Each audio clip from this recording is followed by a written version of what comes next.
कर्दम ऋषी आणि देवहूतीला. त्यांनी अनेक वर्ष तपस्या केली. ती खूप अगदी बारीक बारीक झाली, अगदी तब्येतीने क्रूश झाली होती. अशा वेळेला जेव्हा त्यांचं ध्यान साधना संपल्यानंतर त्यांनी विचार केला की ही बाई कोण.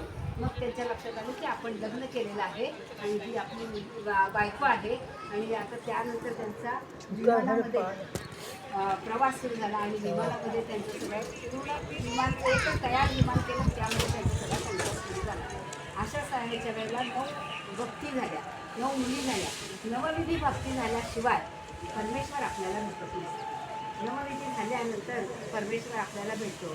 तसं हे परमेश्वर त्यांना तिथं भेटले आणि नंतर कपिल मुनीचा जन्म झाला. कपिल मुनींनी सांख्यशास्त्र सांगितलं. सांख्यशास्त्रात त्यांनी आईला उपदेश केलेला.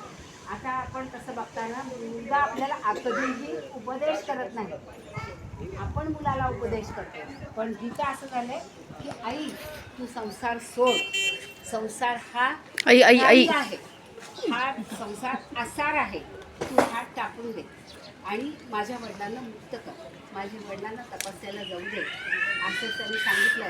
आणि देवहूती जेव्हा हे सगळं करू लागली, तपस्या करू लागली, आणि तेव्हा ती स्वतः ती नदी होऊन तिथं गेलेली आहे.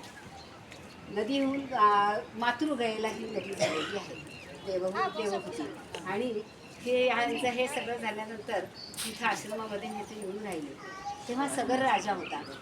सगर राजाने त्याला 60,000 पुत्र होते. सगर राजाला 60,000 पुत्रासहित अश्वमेध यज्ञ त्यांनी अश्वमेध यज्ञ केला. अश्वमेध यज्ञाचं असं आहे की जितके पावलं घोडा जातो तितक्या देशाला सगळ्याला सुख समृद्धी मिळत जाते, असं अश्वमेध यज्ञाचं फळ आहे.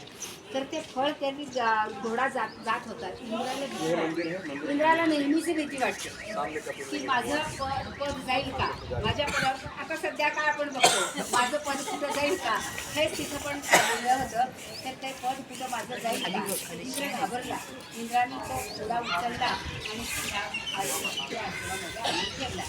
आणून ठेवल्यानंतर ते 60,000 पुत्र इथं आले. इथं आल्यानंतर त्यांच्या अंगावर गेले, त्यांना आडवा तडवा बोलले, त्यांना वाईट साईड बोलल्यानंतर त्यांना फार वाईट वाटलं आणि त्यांनी शाप दिला की तुमची सगळ्यांची राख हो. आणि इथं त्यांची राख द्यावी 60,000 पुत्रांची. त्यानंतर त्यांनी विचार केला हा सगळं राजा रामाच्या वंशातला पहिला आहे.